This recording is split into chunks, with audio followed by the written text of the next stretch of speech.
वागीशा यस्य वदने लक्ष्मीर्यस्य च वक्षसि यस्यास्ते हृदये संवित्तं नृसिंहमहं भजे।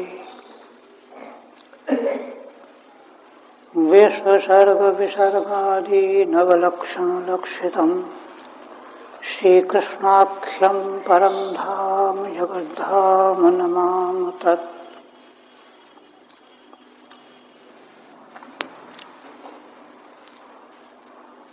परम आदरणीय यति वृंद, भक्त वृंद एवं श्रोत्र वृंद, श्रीमद् भागवत के द्वादश स्कंध के अंतर्गत षष्ठ अध्याय में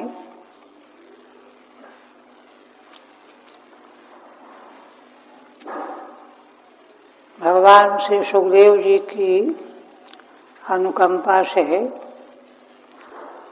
महाराज को ब्रह्म पद की प्राप्ति हो गई।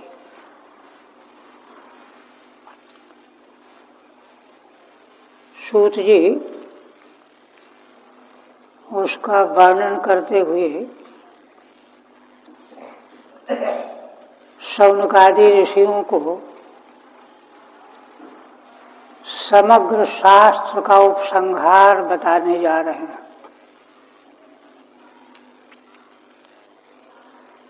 समग्र श्रीमद् भागवत शास्त्र ही नहीं, वेदादि समग्र शास्त्रों का उपसंहार यहाँ वर्णन किया गया है।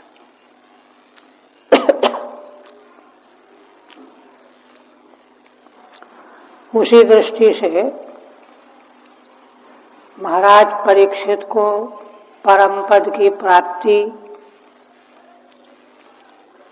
और क्रोधाविष्ट महाराज जन्मेजय के द्वारा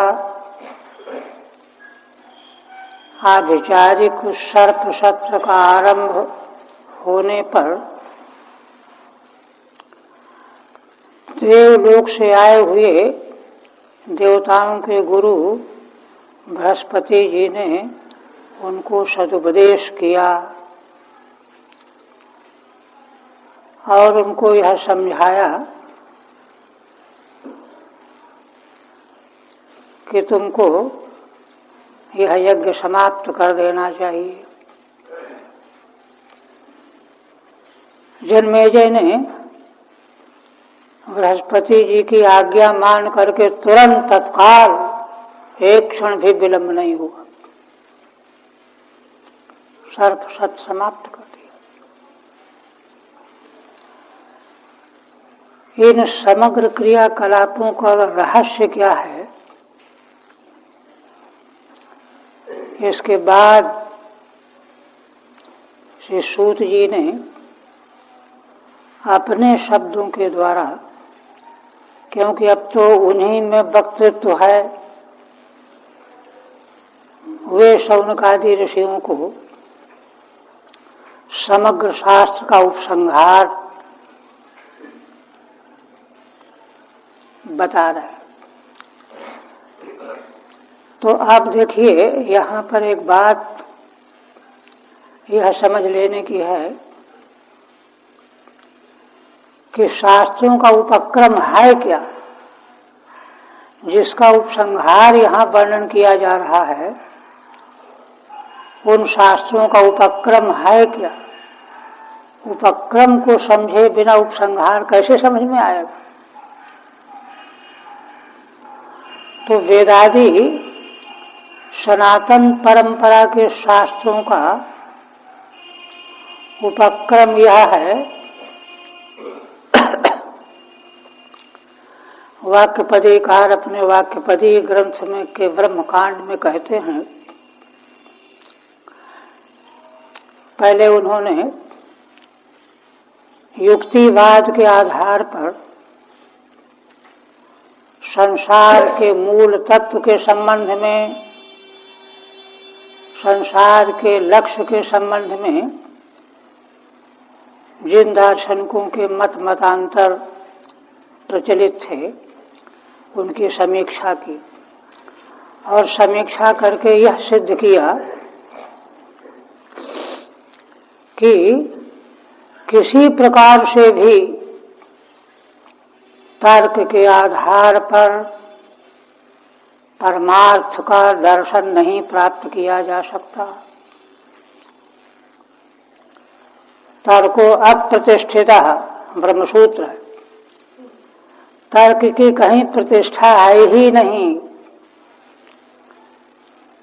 कोई प्रखर तार्किक कोई सिद्धांत स्थापित करता है, दूसरा उससे प्रखर तार्किक उसके सिद्धांत को पूर्व पक्ष बना देता है और अपना नया सिद्धांत प्रस्तुत कर देता है।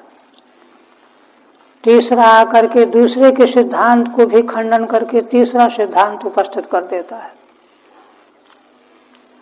इस प्रकार से वस्तु स्थिति यह है कि तर्क के द्वारा परमार्थ का निर्णय संभव नहीं है। इसी को भगवान सूत्रकार ने कहा तर्को अप्रतिष्ठित अप्रतिष्ठान। तर्क के आधार पर जो है ना, कोई भी निर्णय यथार्थ रूप में नहीं माना जा सकता। यह प्रतिपादन करके फिर भर्तृहरि जी ने वेद मार्ग की स्थापना की। बहुत विस्तृत है विषय वह। उसका सार असल में यह है कि वैदिक सनातन परंपरा की दृष्टि यह है कि हम लोगों को जो अपने इंद्रियों के द्वारा जो प्रत्यक्ष ज्ञान हो रहा है, जिस पर हम विश्वास किए चलते हैं, उस अपने प्रत्यक्ष ज्ञान की तुलना में भी ऋषियों का जो वैदिक दर्शन का ज्ञान है वह करोड़ गुना प्रामाणिक है।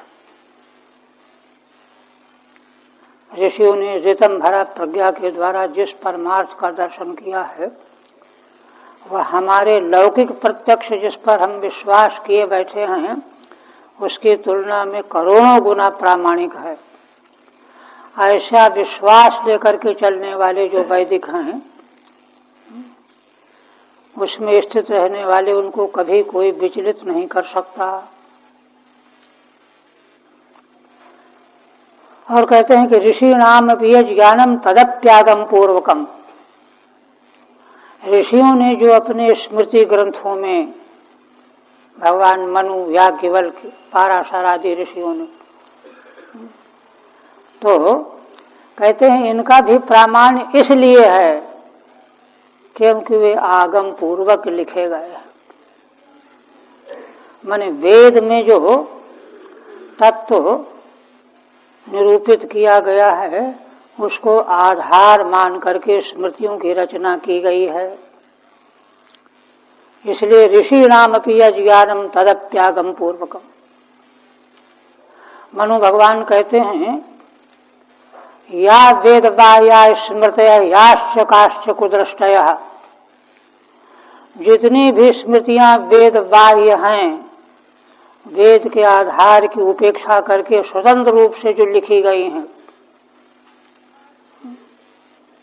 याश्च काश्च कुदृष्टय, तो पहले कहते हैं कि वे सब जितनी भी हैं सब कुदृष्टियां हैं, माने मूल रहित हैं। सर्वास्ता निष्फला गेया, उन सबों को निष्फल समझो, निष्फल जानना चाहिए। तो कोई कहा कि अरे उन्होंने बड़े परिश्रम से लिखा है स्मृतियों को। कहा कि अरे तमोनिष्ठा हिता स्मृता, वे तो तमोनिष्ठ लोगों के द्वारा रची गई हैं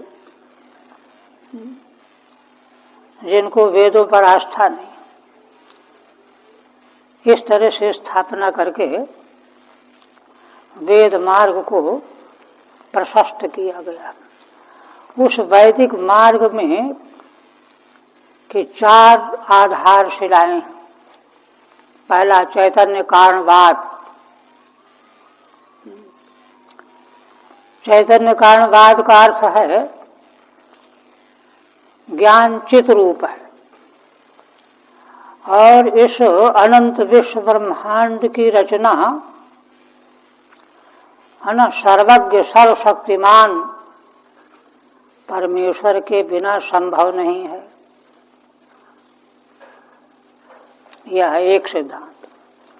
दूसरा है इस विश्व के अंतर्गत धर्माधर्म की व्यवस्था, वर्णाश्रम धर्म निरूपण।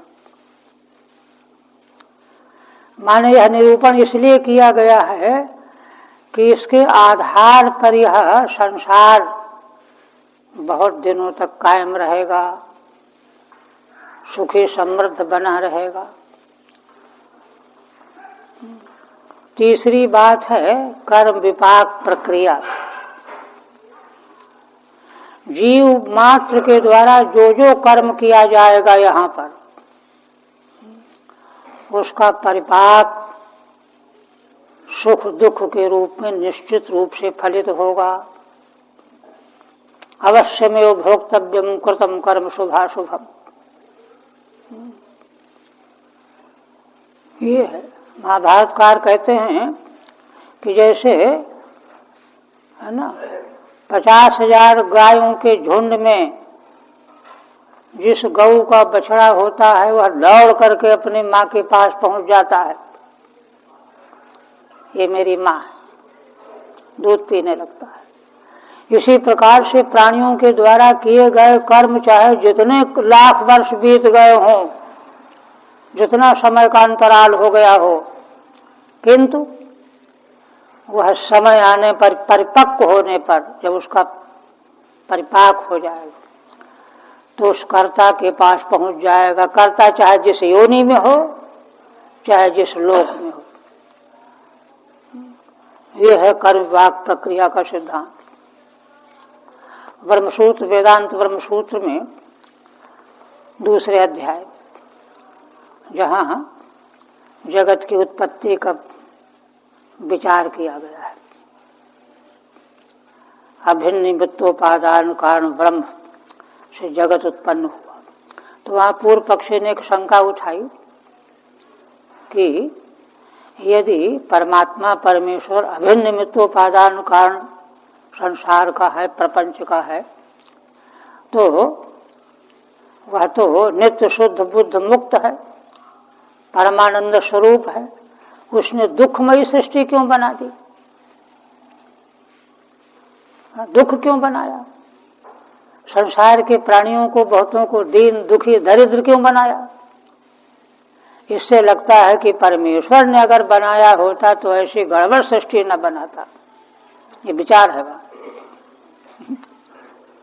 बड़े विस्तार से पूर्व पक्षी ने स्थापित किया। भगवान शंकराचार्य उसके समाधान में कहते हैं कि नहीं, ईश्वर में नैर्घण्य वैषम्य का कोई दोष नहीं है। नैर्घण्य वैषम्य, नैर्घण्य दोष से विनिर्मुक्त परमेश्वर के द्वारा ही संसार की रचना हुई। कैसे? तो उसका समाधान है कि जीवों के द्वारा ही किए गए कर्म सापेक्ष रचना है। जिन जीवों ने जिन जिन समयों में, जिन जिन कल्पों में जिस जिस प्रकार के धर्माधर्म के कर्म किए हैं, आचरण किए हैं, तत्सापेक्ष ईश्वर जो है संसार को बनाता है। इसलिए परमेश्वर में न तो वैषम्य का दोष आता है कि विषमता, किसी को सुखी बनाया किसी को दुखी बनाया, न नैर्घण्य माने अकारुणिकता, कठोरता का भी दोष नहीं है। हाँ, इन सर्व दोषों से विनिर्मुक्त परमेश्वर के द्वारा संसार की रचना हुई है। किंतु कर्म विपाक प्रक्रिया के सिद्धांत को नहीं जानने से सामान्य बुद्धि में प्रश्न खड़ा हो जाता है। अच्छा देखिए, वेद जो है यही तो बता रहा है। देखिए, शास्त्र का एक लक्षण किया गया है, अज्ञात ज्ञापकत्वम शास्त्रत्वम, है ना। जिसके ज्ञान का कोई उपाय नहीं है उसका ज्ञापक होने से शास्त्र का शास्त्रत्व है। अज्ञात ज्ञापकत्वम शास्त्रत्व। अगर हमारी बुद्धि से निर्णय हो जाता तो शास्त्र की जरूरत क्या थी? सब लोग, और बुद्धि के निर्णय के आधार पर ही जितनी विचारधाराएं सारे संसार में चल रही वही तो हैं। क्या उनका परिणाम है? सब अंधकार में मार्ग टटोल रहे हैं, जितने भी मार्ग हैं। इसलिए इसका कोई विकल्प ही नहीं है। अज्ञात ज्ञापक शास्त्र जो है जैसा बता रहा है उसका अनुसरण करने पर ही जीव, व्यष्टि और समष्टि का सर्वविध कल्याण संभव है। तो यह मान करके कर्म विपाक प्रक्रिया का सिद्धांत जो है मूलभूत आधार स्तंभ है वैदिक परंपरा का। और चौथा है सर्वात्म, सर्वात भाव, माने सब कुछ आत्मा ही है, सब कुछ ब्रह्म ही है। ब्रह्म ही वेदम सर्वम, आत्मा ही वेदम सर्वम। ये वेदांत का अंतिम सोपान है। अंतिम में जो है यहाँ जाकर के है ना चिंतन धारा और ज्ञान की समाप्ति है, पूर्णता है। समाप्ति माने पूर्णता। यहाँ ज्ञान पूर्ण हो जाता है कि सब कुछ ब्रह्म ही है, सब कुछ आत्मा ही है। सर्वात्म भाव, तो यही सर्वात्म भाव जो सब कुछ ब्रह्म है, सब कुछ आत्मा ही है, इसको प्राप्त हो करके महाराज परीक्षित मुक्त हो गए। यही साध्य है, वेदों का साध्य रूप सिद्धांत है। और इसके साधन के रूप में बाकी सब साधन है। तो साधन के लिए क्या क्या है? विधि, निषेध, धर्माधर्म, और मीमांसा के द्वारा परमेश्वर ही जगत का भिन्न निमित्तोपादान कारण है, और कर्मों का फल अकाट्य है कर्म विभाग प्रक्रिया के आधार पर। इसलिए इन सभी विषयों पर यहाँ प्रकाश डाला जा रहा है, जिससे वैदिक परंपरा का उपक्रम जिस प्रकार से किया गया है उसका पूरे का उपसंहार हो जाए। इस उपसंहार की दृष्टि से यहाँ बृहस्पति जी ने महाराज जन्मेजय को उपदेश किया कि राजन, तुमको यह शोभा नहीं देता है, तुम्हारे योग्य यह इस प्रकार का हिंसा प्रधान यज्ञ ठीक नहीं है। इसी तरह का प्रसंग देखिए वहां भी है, जब अपने भाई उत्तम के गंधर्वों के द्वारा, यक्षों के द्वारा मारे जाने पर कुपित हुए ध्रुव,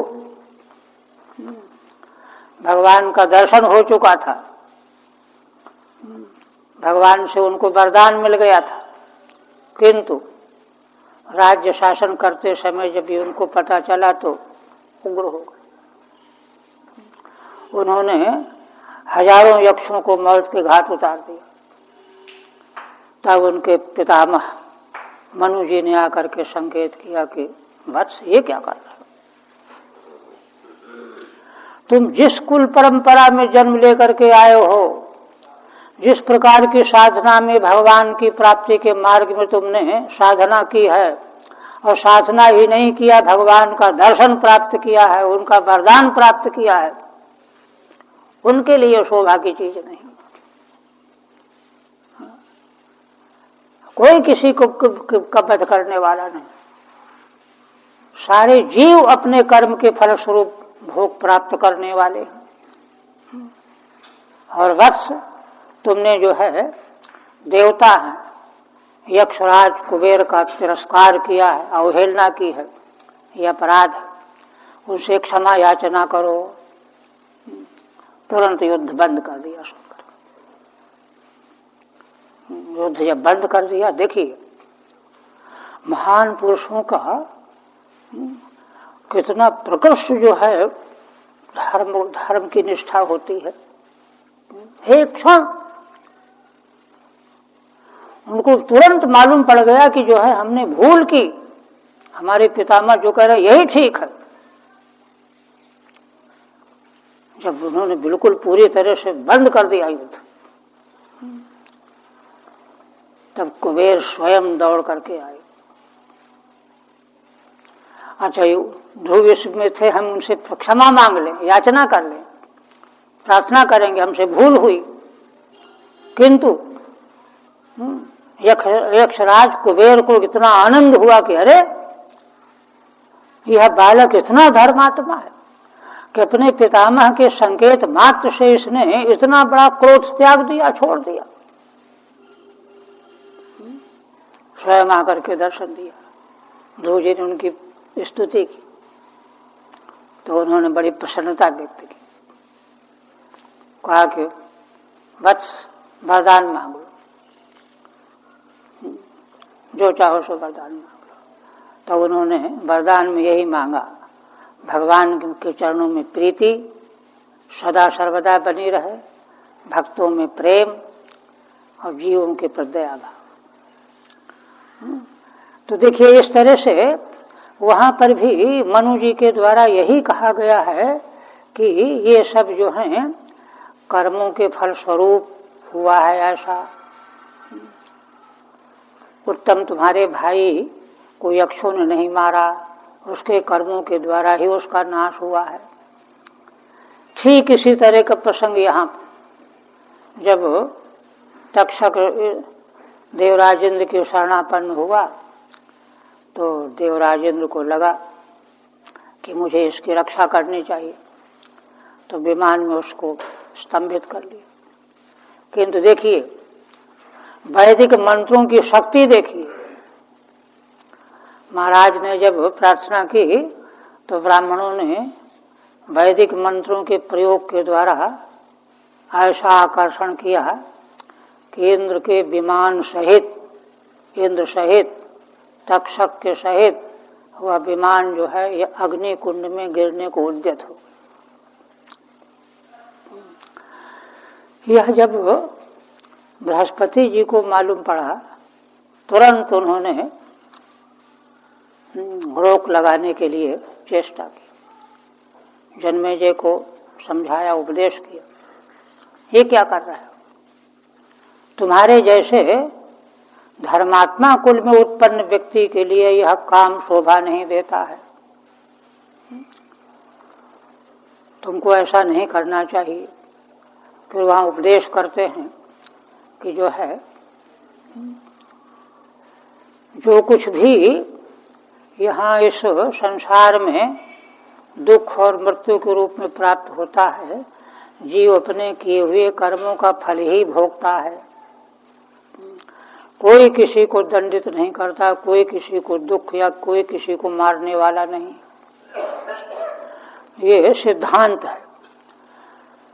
इसको मान करके उनकी आज्ञा शिरोधार्य की और जन्मेजय ने सर्प सत्र का समापन कर दिया।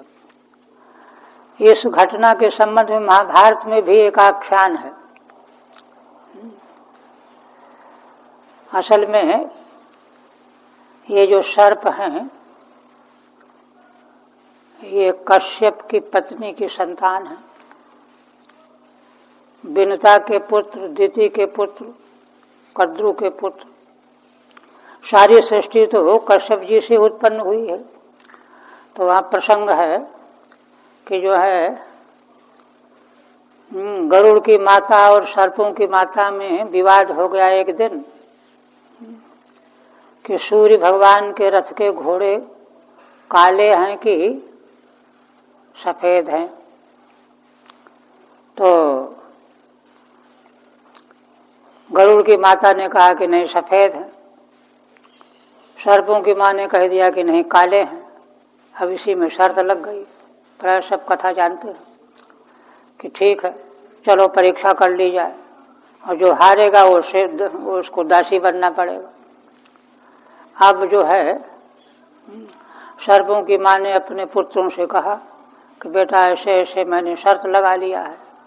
तो उन्होंने कहा अरे माँ तुमने तो गड़बड़ किया, तुम तो हार जाओगे, सूर्य भगवान के रथ के घोड़े तो सफ़ेद ही हैं।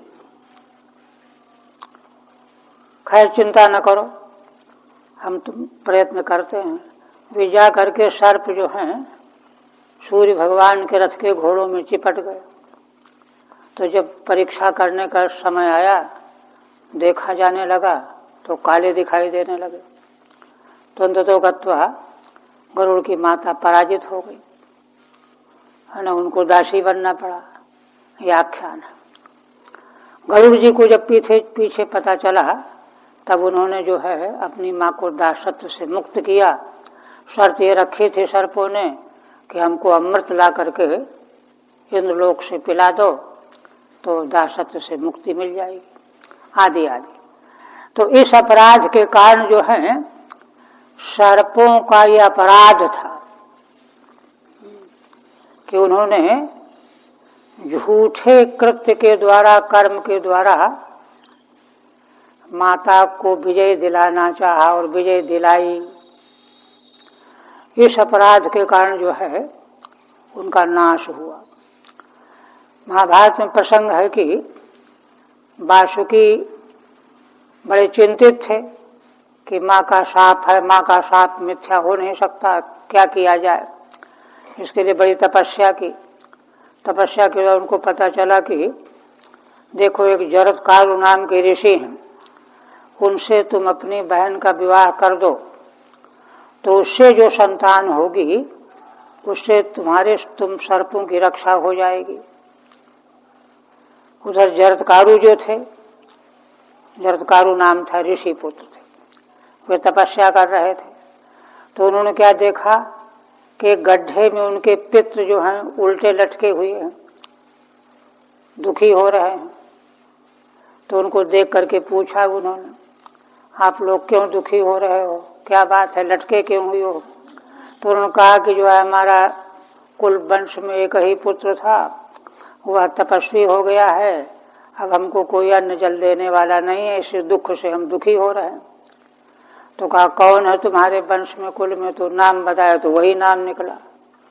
तुरंत उन्होंने कहा कि हम आपको सुखी बनाने के लिए गृहस्थ हो जाएंगे, यह आख्यान है। तो उन्होंने कहा कि ठीक है हम गृहस्थ हो जाएंगे, लेकिन कोई अपने से अपनी कन्या ला करके हमको दे देगा। तो उन्होंने केवल जैसे भिक्षा के लिए आवाज लगाई जाती है ऐसी आवाज लगाई, कोई हमको अपनी कन्या दे दो। बस आवाज लगाई और चुप हो गए। अब कोई ला के दे दे तो दे दे। तो वासुकी ने जा करके अपनी बहन को दे दिया। उसका भी नाम जरत्कारू था, समान नाम वाली थी। उससे आस्तिक नाम का, बड़ी लंबी कथा है, आस्तिक नाम का पुत्र हुआ। उसी आस्तिक नाम के पुत्र के द्वारा ही सर्पों की रक्षा हुई। वे अपनी माँ से आज्ञा लेकर के जन्मेजय के सर्प सत्र में गए। महाराज ने उनका ऋषि पुत्र होने के नाते बड़ा पूजन किया, स्वागत सत्कार किया। कहा कि आप आज्ञा दीजिए, हम आपकी क्या सेवा करें। तो उन्होंने कहा कि राजन, अगर हमारी आज्ञा मानना चाहते हो, हमें देना चाहते हो, तो यह सत्र बंद करो, तुरंत बंद करो। उसके द्वारा रक्षा हुई। तो इस तरह से पुराणों में कर्म विभाग प्रक्रिया को आधार बना करके उनके कर्मों, किन कर्मों के फलस्वरूप यह परिणाम प्राप्त हुआ, उनकी खोज की गई है, उनका विश्लेषण किया गया है। इसलिए वही बात यहाँ बृहस्पति जी महाराज जन्मेजय को समझा रहे हैं। तो ये है कर्म विभाग प्रक्रिया का सिद्धांत। इसी तरह से महाराज परीक्षित को ऋषि का शाप हुआ, शाप के फलस्वरूप उनकी मृत्यु हुई। तो यहाँ क्या है, यहाँ देखिए, यहाँ ये है ऋषि और ब्राह्मणों की शक्ति अक्षुण्ण होती है। यदि महाराज महान धर्मात्मा थे, स्वयं समीक ऋषि ने बड़ा खेद व्यक्त किया है, पुत्र को पर नाराजगी व्यक्त की है कि तूने ये क्या कर डाला, इससे तो बड़ी हानि हो जाएगी और प्रजा को जो दुख मिलेगा वह पाप हम लोगों को लगेगा। भगवान से प्रार्थना करने लगे कि हे भगवान, इस अपरिपक्व बुद्धि वाले बालक ने, है ना, साप पे कथमपि योग्य नहीं थे महाराज, उनको साप दे डाला है, आप कृपा करके इस अपराध के लिए क्षमा करो। माने बार बार यही सोचते रह गए, महाराज ने क्या अपराध किया, उनके साथ दुर्व्यवहार किया, इसका उनको कोई ध्यान नहीं। ऐसे ऋषि महर्षियों का जो वाक्य होता है वह इंद्र वज्र के समान होता है, वह क्षुण्ण होता है, उसका कोई भी उपाय नहीं है। इसीलिए जो है उस शाप के फलस्वरूप महाराज की कर्मविपाक प्रक्रिया है। कर्मविपाक प्रक्रिया तो देखिए, भगवान ने यदुवंशियों का संहार कराने के लिए ऋषियों से शाप दिलाया, क्योंकि न तो कोई सामने युद्ध करके संसार में कोई उनको जीतने वाला था, कोई उपाय ही नहीं है। किंतु ब्राह्मणों का शाप जो है ना, अद्भुत दंड है, उसके बचाव का कोई उपाय नहीं, कोई रास्ता नहीं। तभी तो जय सनकादिकों के साथ से जय विजय वैकुंठ में निवास करने वाले उनका पतन हो गया। तो इस प्रकार से यह धर्माधर्म की व्यवस्था है। धर्माधर्म की व्यवस्था ऐसी ही होती है और कर्मवाक प्रक्रिया का सिद्धांत जो है अपनी जगह पर अटूट है, अक्षुण्ण है, उसमें कोई हेर फेर नहीं किया जा सकता। ये जो सिद्धांत हैं, असल में इनको जब व्यक्ति हृदयंगम करता है और इनका ध्यान रख करके संसार में जीवन यापन करता है, आचरण करता है, तो उसका साधन उत्तरोत्तर अग्रसर होता जाता है।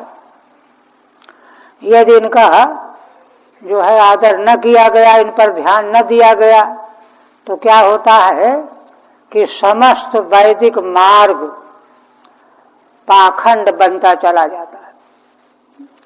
पूर्व में कहा ना, वेदा पाखंड दूषिता। वेद जो धर्म के स्रोत हैं वे पाखंडवाद के द्वारा दूषित कर दिए गए। वेदा पाखंड दूषिता है ना। पाखंड से दूषित क्यों हुए? क्यों? वैदिकों के जो सिद्धांत हैं, जो आधारभूत चारों प्रकार की मान्यताएं हैं, उनको अमान्य किया। कपोल कल्पनावाद के आधार पर जगत के मूल का निर्णय किया और मोक्ष का क्या स्वरूप है इसका मनगढ़ंत निर्णय किया आस्तिक नास्तिकों ने भी, और निर्णय करके उसी को महत्वपूर्ण माना और मान करके उसका परिणाम क्या हुआ? ये सारे जो कल्पनावाद के सिद्धांत हैं ये बहुत दूर तक ले नहीं जाते। इनके बारे में एक महापुरुष से कहते थे कि देखो, पहाड़ी यात्रा में जाओ तो पहाड़ी यात्रा में जरा थोड़ी यात्रा करने के लिए बहुत चलना पड़ता है, क्योंकि टेढ़ा मेढ़ा दुर्गम मार्ग है। किंतु वहाँ पगडंडियाँ भी दिखाई देती हैं। कोई पगडंडी ऐसी दिखाई देती है, अरे इससे चलेंगे तो जल्दी पहुँच जाएंगे। लेकिन पगडंडी में जब चल पड़ते हैं तो एक फरलांग चलने के बाद उसका पता ही नहीं चलता किधर गई है, अब फिर लौटो। पगडंडियाँ कहीं ले जाने वाली होती ही नहीं है। इसी तरह से जो वैदिक मार्ग है राजमार्ग है, और कल्पना प्रसूत जितने भी मार्ग हैं सब पगडंडी की तरह से हैं। दिखने में तो लगता है कि जल्दी पहुंच जाएंगे, सीधा इसी से लगता है कि इसी दिशा में पहुंचना है, किंतु पगडंडियों की हालत यही, थोड़ी दूर के बाद खत्म, गायब। हाँ, तमाम रास्ते दिखेंगे, अब इसमें चलें कि इसमें चलें कि इसमें चलें, यही दुर्दशा होती है। तो इसी को कहते हैं वेदा पाखंड दूषिता। है ना। इसलिए ऐसे समय में वेदों का जो मौलिक सिद्धांत है उसकी रक्षा करने के लिए तदनुकूल उपक्रम और उपसंहार को ध्यान में लाना चाहिए। तो इसी दृष्टि से सूत जी महाराज यह प्रसंग यहाँ प्रस्तुत कर रहे हैं। महाराज जन्मेजय ने बृहस्पति जी की आज्ञा शिरोधार्य की और आभिचारिक यज्ञ को वहीं पर समाप्त कर दिया, रोक दिया। इसके बाद सूत जी महाराज कहने लगे, क्या कहने लगे देखिए,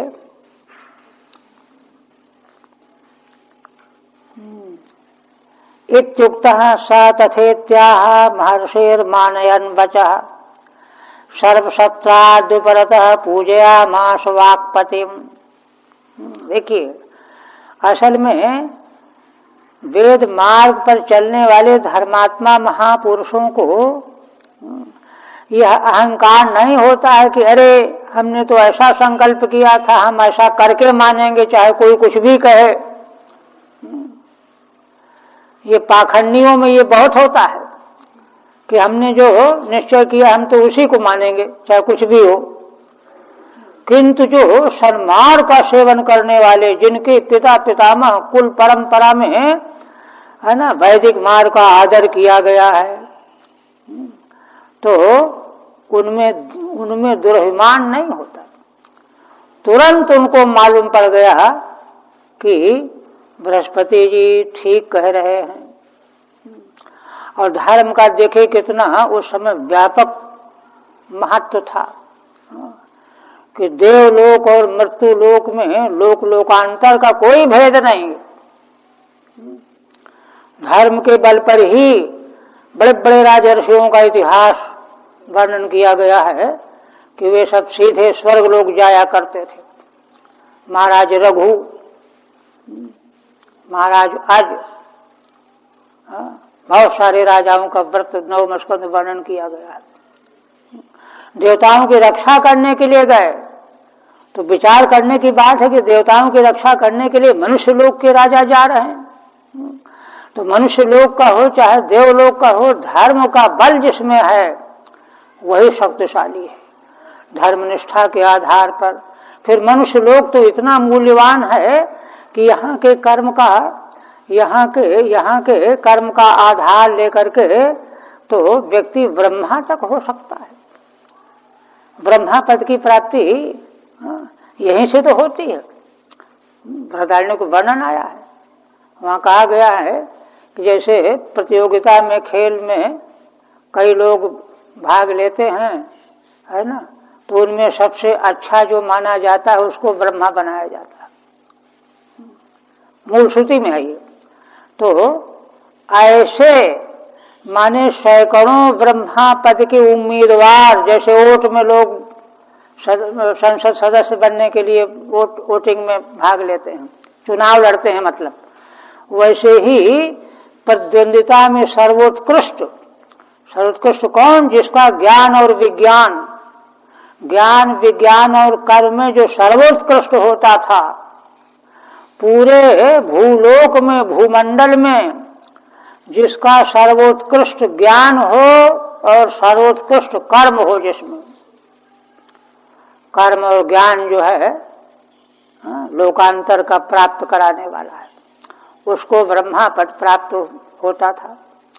तो वह ब्रह्मा पद प्राप्त किया, किंतु ब्रह्मा पद प्राप्त करके भी वहाँ आरती और भय से युक्त हो गए। श्रुति ने वहाँ बताया वैराग्य के लिए वर्णन किया कि वे ब्रह्मा भी जो अपने सारे प्रतिद्वंदियों को पराजित करके ब्रह्मा पद प्राप्त करने वाले हैं, उनको ब्रह्मा बनने के बाद बड़ा डर लगा, अरे मैं अकेला हूं, कोई मार न डाले आकर के।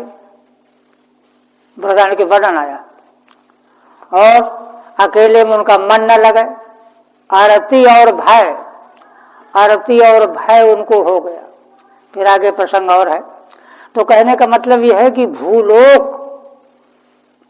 है ना, जो है कितना महत्वपूर्ण है। इसीलिए यह केंद्र है, मध्य है। यहीं से ऊंचे लोगों को जाएंगे, नीचे से नीचे निकृष्ट लोगों को भी जाएंगे यहाँ से। तो इसलिए उस समय पर सतयुग त्रेता द्वापर आदिकों में, है ना, मृत्यु लोक के लोग भी स्वर्ग लोक जाया करते थे। और देखिए यहाँ बृहस्पति जी स्वयं आ गए धर्म की शिक्षा देने के लिए, सन्मार्ग बताने के लिए स्वयं भूलोक में आकर के उनको उपदेश देने लगे। तो धर्म की महिमा है यह। तो उन्होंने समझाया, महर्षेर मानयन बचा है। अब चूंकि उनका माने वैदिक मार्ग था, इसलिए उनको कोई दुर्भिमान नहीं हुआ।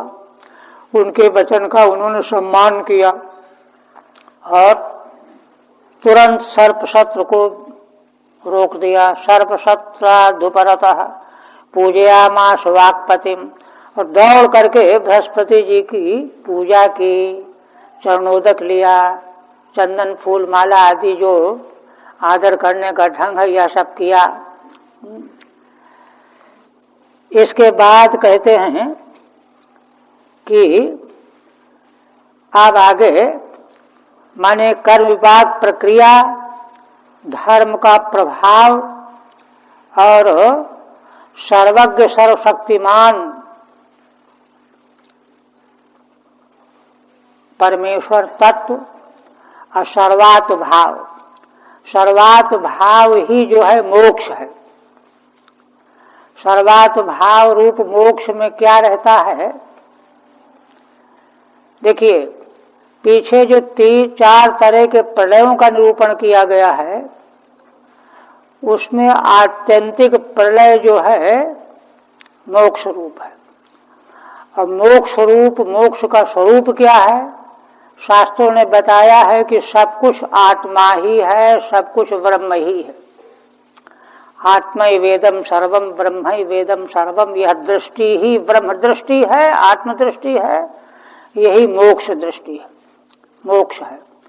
तो जब यह दृष्टि प्राप्त हो जाती है तो आत्यंतिक लय रूप मोक्ष सिद्ध हो जाता है।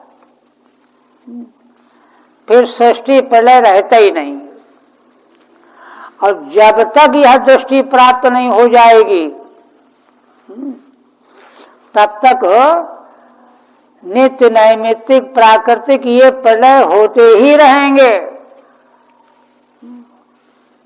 अनंत काल तक। अनादि काल से अनंत काल तक ये चलते ही रहेंगे, इनकी धारा रुकने वाली नहीं है। और जब तक यह आत्यंतिक लय रूप मोक्ष प्राप्त नहीं कर लिया जाता तब तक सृष्टि की परंपरा और प्रलय की परंपरा ये निरंतर चलती रहेगी। यह एक तत्व ज्ञान है, तत्व विज्ञान है। इसका मतलब क्या हुआ? इसका मतलब ये हो गया कि परमार्थ में न सृष्टि रहती है, न सृष्टि के भीतर का कोई नानात्व रहता है। किसी प्रकार की दूसरी कोई वस्तु रहती ही नहीं है। सजाति विजाति स्वगत तीनों प्रकार का भेद जो है समाप्त हो जाता है। भेदत्रय शून्य एकमात्र स्वरूप की स्थिति की अवस्था है। इस अवस्था से च्युत होते ही संसार का आवागमन, सृष्टि और प्रलय, इनका जो है तारतम्य, इनका क्रम चल पड़ता है और अनंत काल तक ये चलता ही रहता है।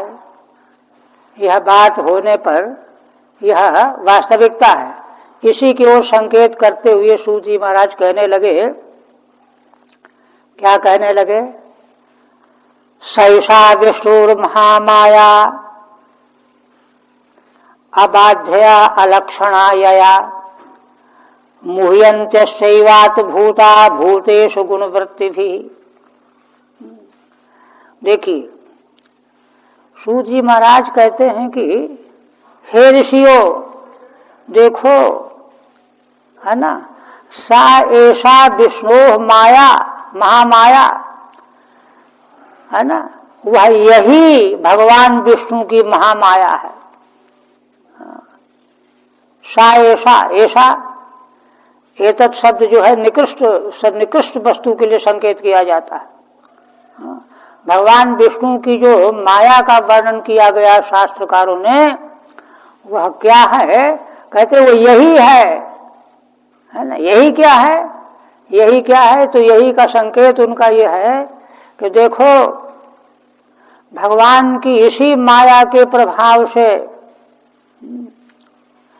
है ना, ऋषि पुत्र ने महाराज को शाप दे दिया, जाओ, क्रोध आ गया, तक्षा 7वें दिन तक्षा काटने से मर जाओगे। महाराज की मृत्यु हो गई। और जन्मेजय को क्रोध आ गया, उसने सर्प सत्व का आरंभ कर दिया, हजारों सर्प मारे गए। यह जो कुछ भी हुआ, माने क्रोध आया, शाप हुआ, मृत्यु हुई, विघटन हुआ, मोह आया, आसक्ति बढ़ी, जो कुछ भी हो रहा है संसार के भीतर, यही भगवान विष्णु की महामाया है। सहसा विष्णुर महामाया। आप देखिए उसके बारे में क्या कहते हैं। एक तो पहले कहा है कि अलक्षणा। अलक्षणा का मतलब यह है लक्षयितुम अयोग्या, जिसको कोई लक्षित न करा सके कि चलो हम तुमको दिखाते हैं ये माया है, ऐसी माया है, कोई नहीं, न कोई देख सकता है न कोई दिखा सकता है। लक्षयितुम अयोग्या, यही भगवान विष्णु की महामाया है। कहते हैं इसका कार्य क्या है? यया मुह्यन्त्यश्चैवात भूताः, इसी भगवान विष्णु की माया महामाया के द्वारा, है ना, ये सारे संसार भर के जीव प्राणी, ये जीव कौन है? अश्चैवात भूताः, इन्हीं भगवान के अंश हैं, है ना। भगवान का ही स्वरूप तो है सब जीव, माने भगवान के स्वरूप भूत होते हुए भी भगवान विष्णु की इसी महामाया के द्वारा मोहित हो रहे हैं, मोहित हो रहे हैं। मोहित का मतलब क्या होता है? मुह वैचित्य धातु से मोह शब्द बनता है। वैचित्यम अविवेकः, वैचित्य माने अविवेक, मुह वैचित्य धातु से अविवेक। अविवेक में क्या होता है ना, जो ठीक है वो बेठीक लगता है, बेठीक ठीक लगता है। इसी महामाया के द्वारा भगवान के ही अंशभूत ममैवांशो जीवलोके जीवभूत सनातन, वे मोहित हो रहे हैं। कैसे जाना कि मोहित हो रहे हैं? एक विशेषण और दिया गया है ना, यया का विशेषण है ना, अबाध्यया। अबाध्यया कहते हैं कि नहीं नहीं, वेदांत में हमने सुना है कि सब बाधित हो जाता है ना, अज्ञान आदि प्रपंच सब बाधित हो गया, कुछ रहा ही नहीं। कहते नहीं, सुनते रहे बाधित नहीं हुआ। सुनते तो रहे और सुन करके ये भी सुन रहे हैं कि यहाँ सब बाधित है ना। कहते ना, एक घटना सुनाते हैं लोग कि किसी समझदार तोता ने अपने साथियों से कहा कि देखो बहेलिया आने वाला है, जाल बिछाएगा, तुम लोग उसमें फंसना नहीं, चारा डालेगा, याद कर लो, भूलना नहीं। तो वो याद करने के लिए बोलने लगे बहलिया आने वाला है, जाल फैलाने वाला है, चारा डालेगा और उसमें भूलना नहीं, फंसना नहीं, ये सब बोल रहे हैं। तब तक बहलिया आ गया, जाल फैला दिया, चारा डाल दिया, ये बोलते जा रहे हैं, उसी में कूद पड़े, फंस गए। तो वही कह रहे हैं कि सुनते हुए भी अबाध्यया, बाधित हुई नहीं, वह तो ज्यों के त्यों बनी हुई है। इसलिए कहते हैं अबाध्यया यया, जब तक यह बाधित नहीं होगी तब तक तो मोहित किए बिना छोड़ेगी नहीं, अनिवार्य है, ये अकाट्य। देखिए वहाँ श्रीमद् भागवत के उपोद्घात स्कंद, प्रथम स्कंद में जहाँ श्रीमद् भागवत के प्राकट्य का वर्णन किया गया है, देवर्षि नारद जी भगवान व्यास को उपदेश दे करके चले गए। तब उन्होंने तय किया कि श्रीमद् भागवत की रचना करनी है। तो उसके पहले आचमन करके समाहित हुए। समाहित होकर के 4 पदार्थों का उनको समाधि में दर्शन हुआ। अपश्यत पुरुषम पूर्वम, 1, मायाम चदपाश्रयाम, 2, परम पुरुष भगवान परमात्मा का दर्शन और भगवान के आश्रय में रहने वाली माया का दर्शन। और तीसरा क्या है? तीसरा माया कैसे भगवान के अंशभूत जीवों को चक्कर में डालती है ना, उनको संसार में निमग्न कर देती है, डुबो देती है, उस विधा का भी दर्शन हुआ। तीसरा पदार्थ है। और चौथा है भक्ति योग, है ना। तो वह जो तीसरा पदार्थ माने जिस विधा के द्वारा माया जीवों को संसार में डुबो देती है, वह विधा,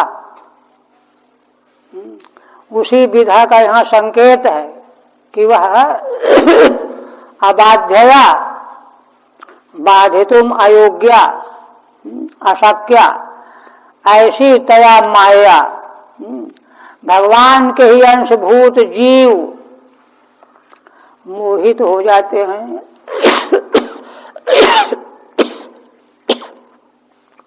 अच्छा, अब मोहित होना क्या है, कैसे मोहित हो जाते हैं? तो एक पद में कहते हैं भूतेषु गुणवृत्तिभिः, गुणवृत्तिभिः भूतेषु मुह्यन्ति। गुणवृत्ति माने देखिए, माया के सत रजतम तीनों गुण, ये तीनों गुण ही इंद्रियों के रूप में प्रकट हैं, मन के रूप में प्रकट हैं, अंतःकरण के रूप में प्रकट हैं, स्थूल देह के रूप में प्रकट हैं। सब कुछ त्रैगुण्य ही तो है ना। त्रैगुण्य सब प्रपंच है, उसी की वृत्तियां हैं। इसी को श्रीमद् भगवद गीता में भगवान कहते गुणा गुणेषु वर्तन्ते, है ना। माया के प्रकृति के गुण रूप जो हैं, शब्द स्पर्श रूप सुगंध आदि पदार्थ भी गुण रूप हैं, और उनको ग्रहण करने वाली इंद्रियां भी गुण रूप हैं, और उनको ग्रहण करके आसक्ति का अनुभव करने वाले अंतःकरण की वृत्तियां भी गुण रूप हैं। तो कहते हैं कि भूतेषु गुणवृत्ति भी मुह्यन्ति, है ना। गुणवृत्तियों के द्वारा, है ना, गुणवृत्तियों के रूप में ही काम, क्रोध, लोभ, मोह, अहंकार, तृष्णा, भय, लज्जा, ये सब इन वृत्तियों के द्वारा भूतेषु देहादिषु, संसार के दूसरे प्राणी जो देहधारी हैं उनके प्रति मोहित होकर के इसने हमारे अनुकूल काम किया है तो उसको शाबाशी देने लगे, इसने प्रतिकूल किया है उसे नाराजगी व्यक्त करने लगे, चिढ़ने लगे, उसको दंडित करने की चेष्टा करने लगे। यही जो है मोहित होना है। माने संसार में किसी प्रकार की क्रियाकलाप में संलग्न होना ही मोहित होना है। मनु भगवान कहते हैं यद्यधि कुरुते जंतु तत्त काम से चेष्टितम। संसार में प्राणी जो जो कुछ भी कर रहा है वह सब का सब उसकी कामनाओं की चेष्टा है। तत्त काम से चेष्टितम। और इस तरह से वह उन्हीं चेष्टाओं में लगा होकर के मोहित बना हुआ है। तो कह रहे हैं मुह्यन्ते शैवात भूता भूतेषु गुण वृत्ति भी, है ना। गुण रूप वृत्तियों के द्वारा संसार के दूसरे प्राणियों के साथ व्यवहार करते समय मोहित हो रहे हैं। यह बात क्यों कही गई? कहते हैं कि जैसे मान लो महाराज ने ऋषि के समीक ऋषि के गले में बड़ा सर्प डाल दिया तो डाल दिया। अब सिंह ऋषि को क्या क्रोध करने की जरूरत थी? डाल दिया डाल दिया। गुणा गुणे सुवर्तन इति धारयन, है ना। देखिए किंतु हुआ क्या? माया से मोहित होकर के क्रोध आ गया, साथ दे दिया। इन्होंने गड़बड़ किया, गलत किया, साप का फल हो गया, है ना। इसी तरह से जन्मेजय को भी क्रोध आ गया, है ना। क्रोध आने से क्या हुआ? कर्म विपाक प्रक्रिया का जो वैदिक सिद्धांत है उनके ध्यान से हट गया, उचट गया, भूल गए आवेश में आकर के। माया की गुणवृत्तियों ने आविष्ट करके जो शास्त्र का सिद्धांत है, जो कर्मपाक प्रक्रिया का, वह उनको विस्मृत हो गया और अपने पिता का बदला लेने के लिए उन्होंने आभिचारिक यज्ञ आरंभ कर दिया। यही मोहित होना है। इस प्रकार से मोहित होने के रूप में ही भगवान की माया का क्रियाकलाप देखना समझना चाहिए। सूत जी महाराज कहते हैं, देखिए असल में प्रश्न करने के समय शौनक आदि ऋषियों ने सूत जी से जो प्रश्न किया था उस प्रश्न में क्या क्या उन्होंने चाहा था। उन्होंने अपने प्रश्न में कहा था कि सूत जी महाराज बड़ा अच्छा हुआ, आपका दर्शन हुआ, आप हमको दिव्य कथा सुनाइए। और उसमें 2-3 चीजें उन्होंने कहा कि हमने सुना है कि वैष्णव लोग माया मोह का निराश कर देते हैं, उनको माया मोह का कोई क्लेश नहीं होता। ये प्रश्न क्यों कर रहे हैं? क्योंकि असल में माया मोह के क्लेश के भी शिकार स्वयं बने हुए हैं। हमारी इतनी आयु हो गई, वृद्ध हो गए, मरणासन्न होने जा रहे हैं, लेकिन माया मोह गया नहीं। तो आप बताइए कि वैष्णव लोग माया मोह का निराश कैसे कर देते हैं? हम भी तो जरा जाने, हम भी उसी तरह से निराश कर लेंगे। अब तक तो हम कर नहीं पाए। उनका प्रश्न ये था। तो वो प्रश्न उनके ध्यान में है ना। तो कृष्ण प्राप्ति करम शाश्वत साधनम तद्वदाधुना, भगवान को प्राप्त कराने वाला जो शाश्वत साधन माने अव्यर्थ साधन।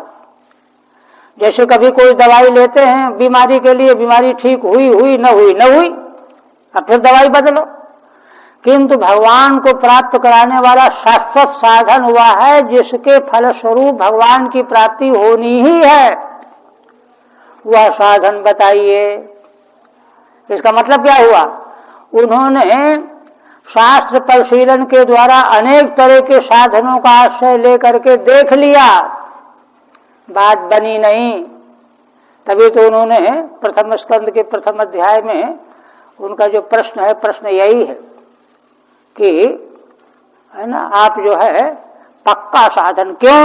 क्योंकि आपने भगवान व्यास जी से सारे शास्त्रों का श्रवण किया है, आपकी वाणी जो है स्नान की हुई है, इसलिए आपने और अध्ययन करके आपने मनन भी किया है, विचार भी किया है, तो आपने कौन सा ऐसा अव्यर्थ साधन तय किया, निश्चित किया, उसको बताइए जो निश्चित रूप ये न आत्मा सुख प्रसिद्धति, जिससे कि मन अंतःकरण प्रसन्न हो जाए, वह साधन आप बताइए।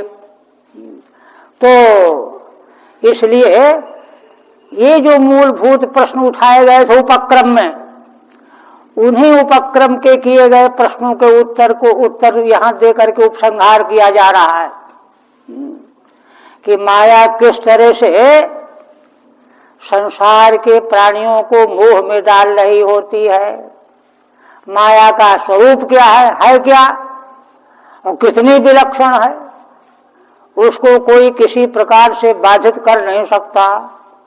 क्यों बाधित इसलिए करता कि अलक्षया है ना, अलक्षणा, वह वस्तु दिखाई पड़े तो उससे बचा जा सकता है, वो तो लक्षित ही नहीं हो रही, न लक्षित कराई जा सकती है, तो उससे बचा भी नहीं जा सकता, बाधित भी नहीं कर सकता।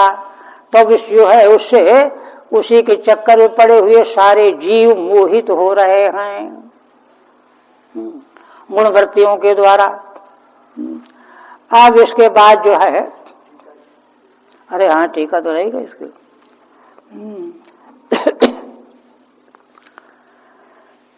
ननु कथम विदुषामत्येवं सम्मोहो यतो ब्रह्मकोपात् परीक्षितो मृत्यु। श्रीधर स्वामी अपनी व्याख्या में कहते हैं कि ये बताओ कि इतने बड़े बड़े विद्वान होकर के भी इनको कैसे मोह हो गया। कथम विदुषामत्येवं सम्मोह क्यों, यह तो ब्रह्मकोपात् परीक्षितो मृत्यु, ब्राह्मण के क्रोध से परीक्षित की मृत्यु हो गई। कैसे विद्वान थे ये, जन्मेजय कोपात् सर्पाम, और जन्मेजय का भी क्रोध देखो कि उन्होंने हजारों सर्पों का वध करा डाला इत्यादि। तत्राह, ये प्रश्न खड़ा होता है ना, तब कहते हैं कि भाई सुनो सैसा, अरे भाई यह वही भगवान विष्णु की महामाया है, महामाया ही जो है बड़े बड़े ज्ञानियों को भी चक्कर में डाल देती है। शिव विरंचिक मोहई को है बपुरा आन, ये है। तस्या महत्वम दर्शयति, उसका महत्व पहले प्रकट कर रहे हैं। अलक्षणा, एक तो यह है कि वह अलक्षणा है। अलक्षणा माने उसको न कोई लक्षित करा सकता है न कोई लक्षित कर सकता है, न लक्ष्यते इत्यलक्षणा। अप्रतर्क इत्यर्थ है, माने अप्रतर्क है, चाहे किसी प्रकार के तर्क के द्वारा उसको विवेचन करना चाहो तो नहीं कर सकते। अप्रतर्क इत्यर्थ है ना, ईदस तादस रूप में किसी प्रकार से उसका तर्कना के द्वारा समझा नहीं जा सकता। का सावित्यता, तो कहते हैं कि अच्छा यह क्या है, इस पर कहते हैं देखो, यया अस्य विष्णोः एवात भूता आत्मांश भूता प्राणिनो गुणवृत्तिभिः क्रोधादिभिः स भूतेषु देहेषु मुह्यन्ति। देखो उस माया को, माया का जो है कार्य के द्वारा अनुमान किया जाता है, माया दिखाई नहीं देती। 11वें स्कंद में भी न योगेश्वर संवाद में इसका निर्णय किया गया। यया अस्य विष्णु एवात भूता, इसी माया के द्वारा भगवान विष्णु के ही जो आत्मभूत हैं, अंशभूत हैं, है ना, आत्मांश भूता, सारे प्राणी जीव, ये गुणवृत्ति भी माया के गुणवृत्तियों के द्वारा क्रोधादि भी, काम क्रोध लोभ मोह मद मत्सर सब गुणवृत्तियां हैं। इन गुण वृत्तियों के द्वारा सभूतेषु देहेषु मुह्यंती, है ना, वृत्तियों के द्वारा, है ना, प्राणियों में, प्राणियों के देहों में मोहित हो रहे हैं, है ना, कि ये बड़ा सुंदर है, बड़ा अच्छा है, पास में रखने लायक है, अरे बड़ा दुष्ट है, इसने तिरस्कार किया, ये किया, वो किया, माने किसी न किसी प्रकार के भाव को लेकर के वे जो हैं मोहित हो रहे हैं, मुह्यंती।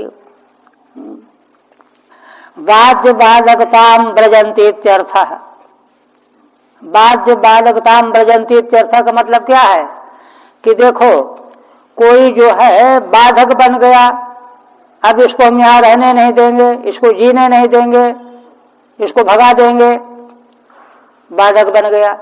और दूसरा एक जो है ना, वह बाध्य बन गया, अब क्या करें भाई, ये नहीं रहने दे रहा है, चलो चलते हैं यहाँ से, भाग गया, बाध्य बाधक भाव को प्राप्त हो रहा है ना। अच्छा, उसने भी जो है यह सोचा कि अरे हमने कोई गलती की नहीं है, फिर भी हम पर नाराज हो रहा है। अगर वह, है ना, विचारशील हो तो सोचे कि भाई कोई गलती हो गई हो तो हमको बता दो, हम क्षमा मांगते हैं, लेकिन ये नहीं, है ना।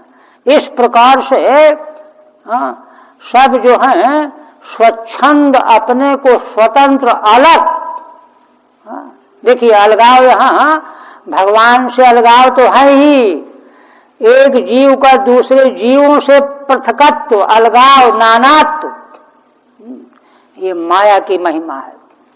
भगवान से पृथकत्व भी और आपस में जीवों से पृथकत्व भी। जबकि वेदांत शास्त्र कहता है अपरिच्छिन्नात् भाव अमृतत्व है, परिच्छिन्नात् भाव ही मृत्यु है, संसारिकता है, संसार का बंधन है कि मैं अलग हूँ, ये अलग है ना, ये अलग है, ये अलग है, और सबसे मैं अलग हूँ। यह परिच्छिन्नात् भाव को बना करके बाध्य बालकता को प्राप्त हो रहे सारे जीव, भगवान के अंशभूत होते हुए भी, ये है। अच्छा, ये जो प्रतिपादन यहाँ किया जा रहा है, सारे संसार में कण कण में यही तो दिख रहा है, सब जगह। ननु शरणादिना बाधितया तया कुतो मोह, कहा कि अरे सामान्य लोग मोहित हो जाएं तो बनेगा, लेकिन ये ऋषि महर्षि महाराज जन्मेजय, ये लोग तो श्रवण मनन किए हुए हैं, श्रवण आदि के द्वारा इन्होंने माया को बाधित कर दिया है ना, कुछ नहीं है, संसार ही नहीं है। बाधितया तया कुतो मोह, तो उन लोगों को फिर मोह कैसे हो रहा है, ये प्रश्न आया, जटिल प्रश्न है। तब कहते हैं कि देखो अबाध्यया, बाधित नहीं हुई, है ना, बाधितुम अशक्यया। यहाँ देखिए मूल का अभिप्राय श्रीधर स्वामी भी वही व्यक्त कर रहे हैं कि केवल सुन लेने मात्र से माया का बाध संभव नहीं है। बाधितुम अशक्यया, अबाध्यया बाधितुम अशक्यया, अशक्य है। इसलिए बड़े बड़े ज्ञानी श्रवण मनन निध्यासन संपन्न होते हुए भी, है ना, भगवान की महामाया के द्वारा मोहित हुए बिना नहीं रह रहे हैं। यही संसार में चारों ओर साम्राज्य दिखाई दे रहा है ना। गोस्वामी जी ने लिखा है ना उत्तरकांड में, रामचरितमानस में, माया कटक प्रचंड, बड़ा वर्णन किया है, माया कटक प्रचंड। तो सब माया की सेना के चपेट में है, सब के सब, नीचे से ऊपर तक। अब इसके बाद जो है, अब यह बताएंगे कि आखिर इसका उपाय क्या है। अब उपाय जो है कल इसको पूरा करेंगे, आज यही रहने दीजिए।